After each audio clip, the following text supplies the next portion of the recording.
One of the most famous colonies is that of Jamestown, and basically it's established in what we would call Virginia today.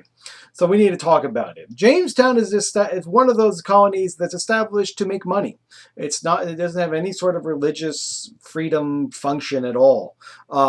Jamestown is creation of two companies that pool their money together: the London Company and the Plymouth Company. They get together, and they pool their money, and then they go to the king. They go to King James the First. Now, your book might call him the James the Sixth and First because he was the sixth James, king of because he was, at the time he was the king of Scotland as well, and he was the sixth king of Scotland named James, and the first king of England named James. So sometimes your book might call him James the Sixth and First. So keep that in mind. But nonetheless, James the First is going to be petitioned by these companies to create a new colony. And of course, how are they going to? What are they going to name it? How are they going to suck up to the king? Well, name it after him. That's a great idea. So they're going to call it Jamestown. It's going to be established also on a river known as the James River. And so they sell it and they establish it on the James River. And the problem is that if you've ever been on the East Coast, particularly particularly in the South, along the coast, it's not exactly paradise. It's paradise for mosquitoes. Maybe it's hot. We Texans, we like our heat dry. Believe me. You spend the summer over there, you're going to be begging for Texas heat again. But nonetheless, they're going to be settled in the James River, and there's going to be a number of problems. One, it's a swamp. They live in there. They basically establish a city in the swamp, and that's just mosquito heaven. And settlers are therefore dying off from malaria and typhoid and other diseases because of these. They're also experiencing Indian problems. The original plan was basically to have Indians help them out. Show them how to grow stuff, but more likely make them work for you, and make the indigenous population work for you, just like the Spanish are doing. But what we start to see is that really doesn't rub the Indian population very well. And so, despite help from the Indians, we do see it occasionally. The winter from 1609 to 1610, the population is going to go from 490 to 60. It's just a bad winter. It's not very fun to be there. And the funny thing is, they're living in an area of plenty. All they have to do is go into the river, and they can find oysters, up to their knees. It's incredible how much suffering they put themselves under. But nonetheless, 490 to 60 within one winter. In fact, they're even resorting to cannibalism, and I'm sure the local Indian populations is finding this hilarious, in one way or another.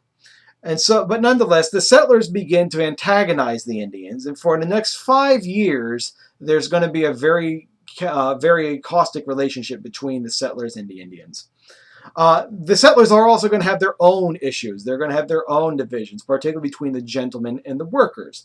The gentlemen were supposed to be the ones that are going to run the colony, and they were going to force the workers to, work the colony.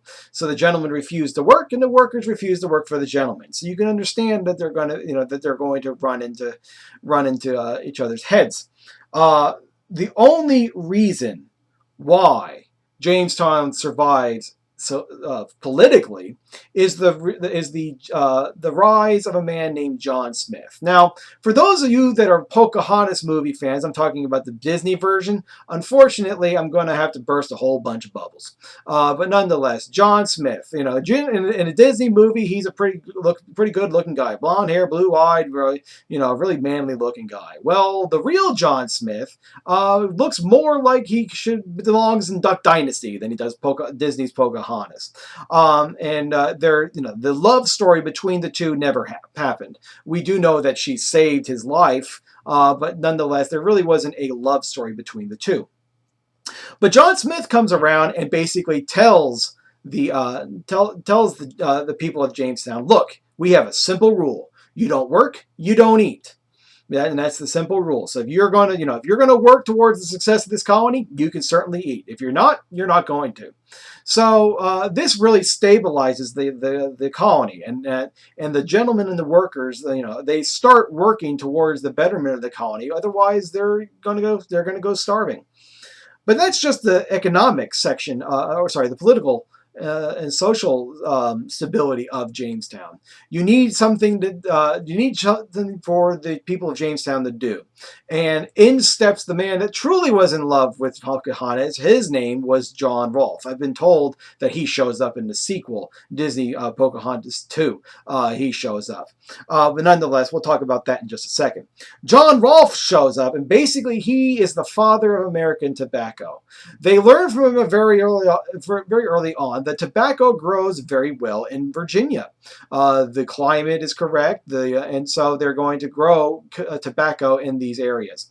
Well, Rolfe, they start trying, and the tobacco that they produce is just unpalatable. The English tongue does not like it. So Rolfe starts experimenting, crossbreeding other tobacco plants with the ones that they have, and they actually create a strand of tobacco that is more palatable to the English palate, and they start selling it in Jamestown becomes much more profitable. So John Smith might have saved Jamestown politically and socially, but it's John Rolfe that will save Jamestown economically, because it's him that makes the colony actually profitable.